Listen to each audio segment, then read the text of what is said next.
What's going on YouTube? Dave back again, and for today's video I am super stoked. I've been wanting to do this for quite some time. There have been a couple of mishaps and roadblocks that came into the way.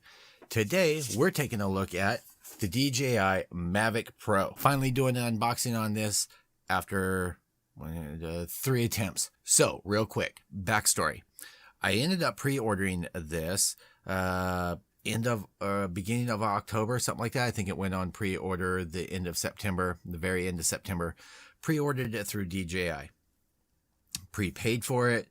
And as anybody that's been looking for one or had one on order in the past, there were delays. There were all kinds of issues. I tried contacting support. Out of the blue, I get an email from this gentleman out of Osaka, Japan. He has the same email address as I do, except for his is Yahoo, mine is Gmail. And he forwards me my receipt for my bill, which I never ended up receiving, which I thought was weird, but okay, I had my credit card statement, which the receipt had my credit card number on there, my name, my address, pretty much everything to create credit card fraud. I did end up contacting DJI support, and the response, first of all, if you're living in the United States and you try calling the number for the United States, you get a voicemail or it tells you to call at a different time, because I think it gets routed to a call center that's in China, because DJI is based out of China. So that was kind of discouraging. The only resolution that I got was through DJI chat, which the person on there was extremely rude. I'm like, can you change the email address to the correct one? You know, I put it in right, but you're sending everything to the wrong email address. And I got, sorry, we cannot do that. We are canceling your order, refunding your money. If you like, replace your order and you'll be put back in queue. Okay, will I be put back in where I was? No, you'll come in where your order was, basically at the end of the effing queue. I was not pleased about that. So about a week later, I got a refund to my credit card for the amount. And I decided, you know what? Newegg says that they're going to be getting them in this amount of time. And there were a few trickling out. So I placed a pre-order with Newegg. Then that got supposedly delayed to estimated December. What was weird is I saw a post on the DJI forum. Someone had mentioned they just happened to walk into their Apple store and they had them. And Apple is the official distributor for the Mavic Pro, at least here in the United States. So I got a wild hair at my butt and I called my local Apple store. And lo and behold, they freaking had one.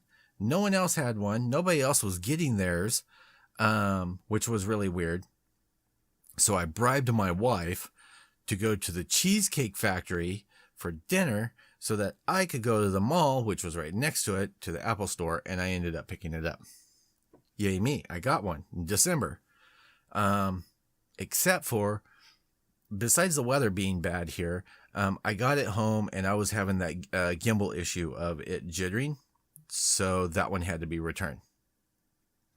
Long story short, I ended up ordering this off of Amazon and actually ended up getting it sooner than if I had ordered it from DJI. So the moral of the story is, my suggestion, before I even get into the unboxing and before you guys click off of it, anything else, I suggest going through Newegg, Amazon, someplace like that has a hassle-free return with basically no questions asked. I mean, Amazon's the only company that I know of. I know someone that got a pair of work boots, wore them for 3 days at work, and they caused blisters in his feet. He got to return them, no questions asked, knowing that they were worn. You can't even do that at a shoe store. You know, if it's got any wear on it, they won't take it back. So Amazon is freaking ridiculously awesome as far as returns. Plus, as soon as you slap the label on there and the UPS guy scans it, you have your refund. I will put links down in the description for this and also for some accessories, which I will do separate videos on, which I ended up picking up and I think they're essential. Now, I have only flown this once since I ended up picking it up. But I am going to Monterey for the weekend, more specifically the Monterey Bay Aquarium, and I am hoping not to get any shots in the aquarium, but to get some great shots while I'm over at the coast. Also stay tuned because I'm going to be taking the Gear 360 in hopes to get some great vlog video in the Monterey Bay Aquarium. If you live in California and you haven't ever been, it is an awesome place to go, especially the giant tank. You don't realize when you buy a can of tuna how freaking big a freaking tuna is. Then you start doing the math of giant fish, can of tuna, what the hell. Let's get into the unboxing, show you what comes in the box, and then go from there. All right, boys and girls, here we are with the packaging for the DJI Mavic Pro. And I do have to say, before I even get into it, this thing is awesome and worth every freaking penny. So you've got the front, top, nothing on the sides, very Apple-esque in the packaging. You've got the back on here. We'll cover up the serial number and stuff so you guys can't see that.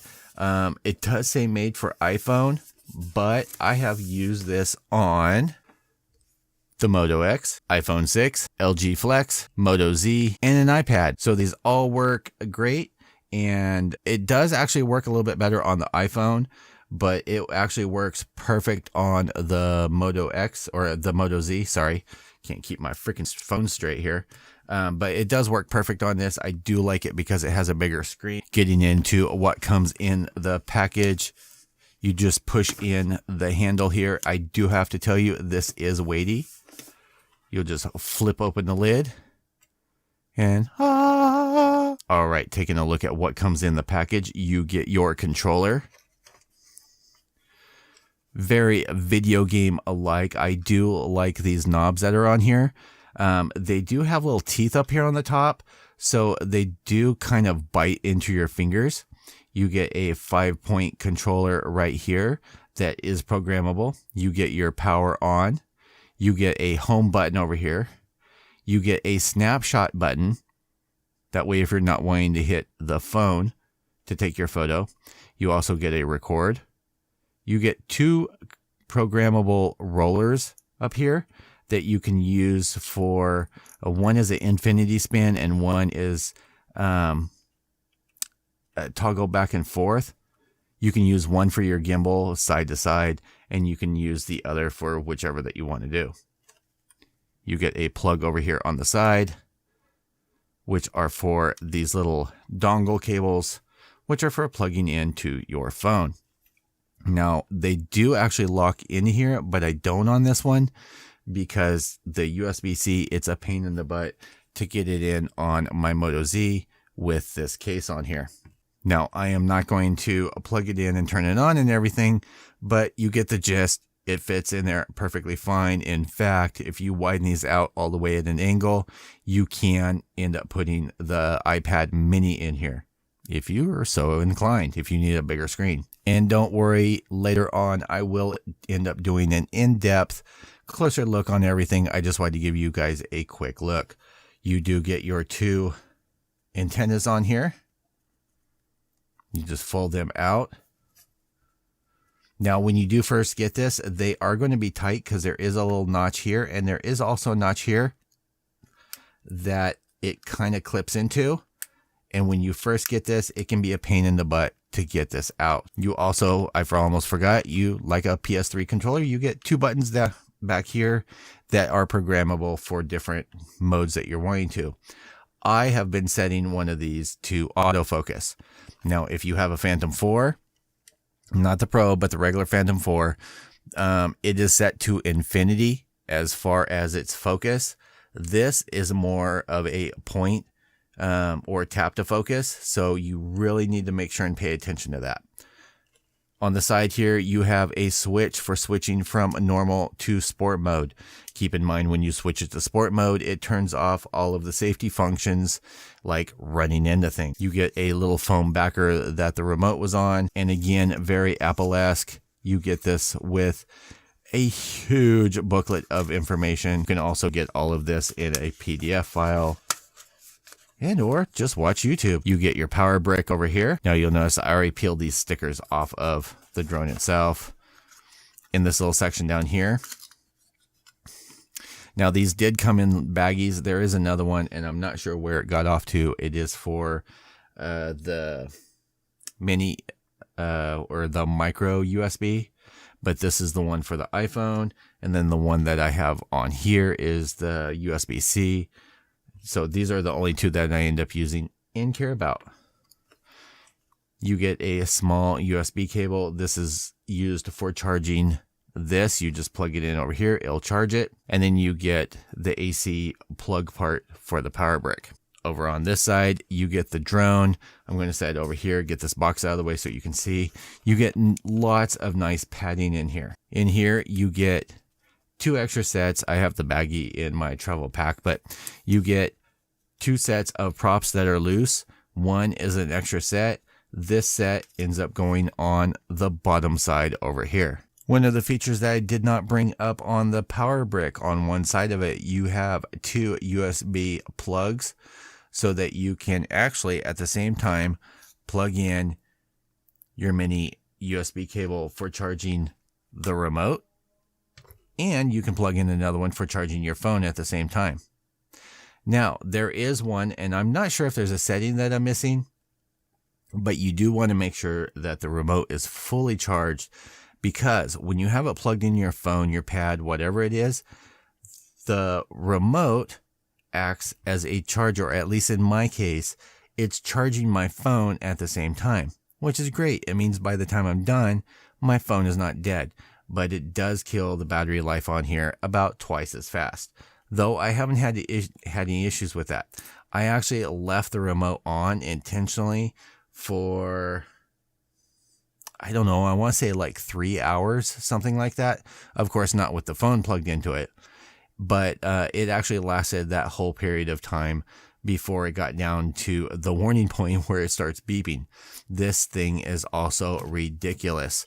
I wasn't going to do this because 1, it's late at night, and 2, it's loud, and 3, I wish I could find a way to tone down the sound. But this is what it sounds like when you kick on the remote.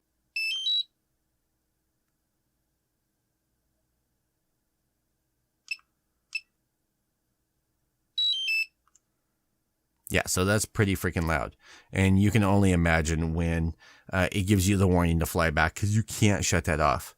I almost did end up missing that there on the bottom here, there is another USB plug for if you're wanting to plug a cable into there, and then also into like your iPad, you know, a longer extension cable. So this, one of the great things is this gives you a ton of freaking options. Now, taking the drone and flipping it over, we're going to put the propellers on here. Now, when you do get them, you do want to pay attention, because on the propellers, you have one that's solid black and one that has a white ring, and you want to put them on the corresponding. To put them on is very simple. You just line it up. You want to hold the rotor casing, spin, and it's on.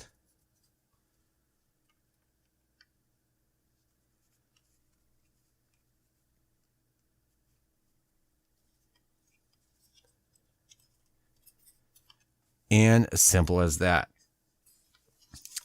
To open it up, you want to open out these 2 arms first, then these 2.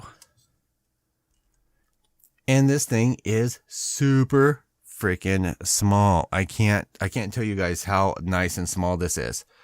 There is my Canon G7X Mark II on top of it. There's my Moto Z on top of it. There's an iPhone 6 on top of it. Battery compartment is in here. Just snap it down. I will tell you right now, definitely get yourself an extra battery, because even though I have gotten an average of hover time, I think it was about 25 minutes before it hit the 15% mark, you still will want to fly it more than that, especially if you're wanting to do any videography. You have your power button on here, which I will kick on and show you guys here in a second. You do get this gimbal cover that's on here. There is a silicone sleeve.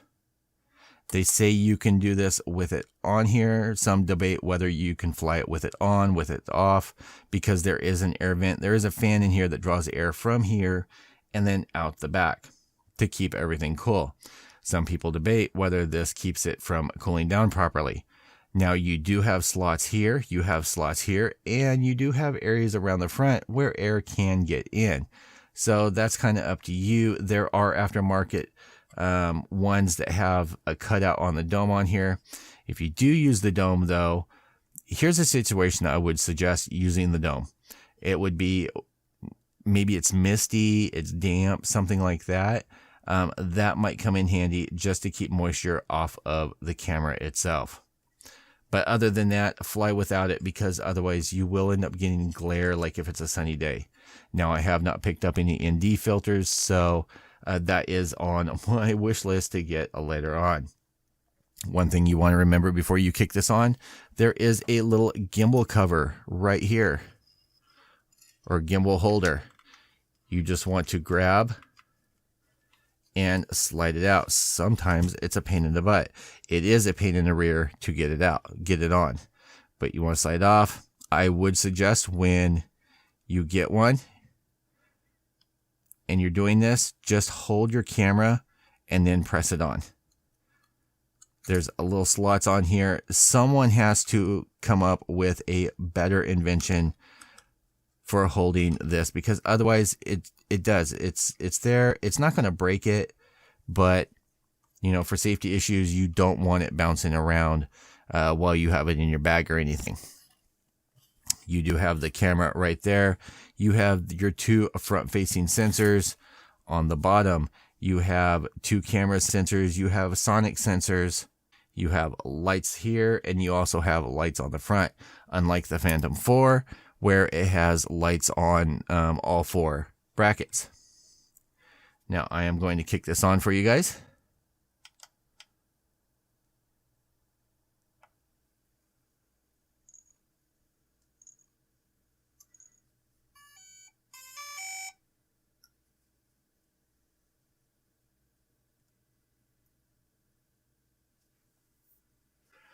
Now, one thing I haven't noticed is I've done the latest firmware update, and I haven't figured out why when I first got this, it does the DJI sound, the da-da-da, but now it does it twice.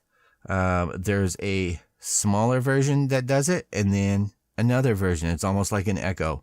Very weird. I haven't done any research on it to find out why yet. One of the nice things, you don't have to worry about folding out the props on here, because as soon as the motors start up, it's going to auto extend them. It does automatically calibrate the gimbal up here, and it is going to keep it centered. If you can see it, I don't know if it's going to focus on. If you can see the camera there, it is constantly facing forward no matter what direction that I end up tilting that. You do get two lights on the front arms, and then you get the back one there. Another word of caution, like I said, there is a fan. This does heat up very fast, so it's going to get warm down here. You have a little pocket right here. That is for your USB connection. I would seriously suggest when you go to do your firmware updates and everything, do it through the computer using the USB. It is much faster than doing it through the phone. Over on this side, you have a little pocket. You have a switch for Wi-Fi and RC. So on RC, you're using your phone's connection, satellite connection. On the other, you're using Wi-Fi. And that's if you're, let's say you have a great Wi-Fi signal at your house, or you're using it in the house. You also have a read light over here. You also have a micro USB port, or SD card port, and I believe I have a 128 gig card in there, so I shouldn't have to worry about running out of space. Now, some concerns that people have had on here is the clearance, especially in grass, anything like that. And yes, the backside is low, but I have a fix for that. That's coming up later. So in closing, boys and girls, thank you very much for hanging out with me. Just as an unboxing and a quick look, would I suggest that, especially after the only was one single flight that I've had with it, if you're into drones, if you enjoy doing that kind of thing, you're wanting to get into videography, yes. Portability itself, is phenomenal. I have a small bag that I end up putting this in for carrying around, and it works fine. For anything else, if I'm going on trips and I'm taking all my camera gear and everything, then I have a Canon over-the-shoulder duffel that I can put both of my cameras, my point and shoots in there. I can put my DSLR in there. I can put my DJI Osmo in there. I can put my Gear 360, my phones, my vape gear. I can put everything in there and have plenty of room for this, and everything is nice and safe. Hope you guys enjoyed this video. I've been super stoked to show you guys. If you want to see more videos and you want to see more videos featuring this, definitely click that subscribe button right up there. Check out my last video right over there. As usual, YouTube, thanks for hanging out with me. I'm going to have a lot more videos coming up after this weekend. Probably a couple more before the weekend, though, just to keep you guys satisfied. Thanks for hanging out, YouTube. I will see you guys all in the next video. Peace out.